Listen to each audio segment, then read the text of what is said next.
Introducing the Rowley 360 iSize car seat. First, attach the ISOFIX arm to the ISOFIX bar. Indicates green when secure. Pull the lever on the front of the seat to recline. Then, pull the lever on the base to rotate.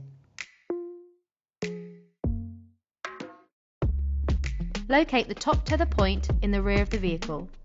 Then secure and tighten the top tether to the vehicle bar. Indicates green when secure.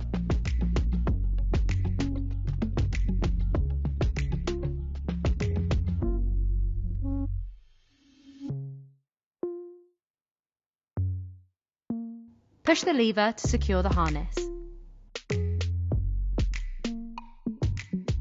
How to adjust for a child up to 150 centimeters.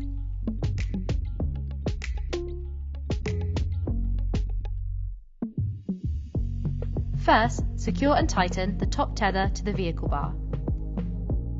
Then remove inserts. Pull the lever on the base of the seat to rotate. And secure the harness.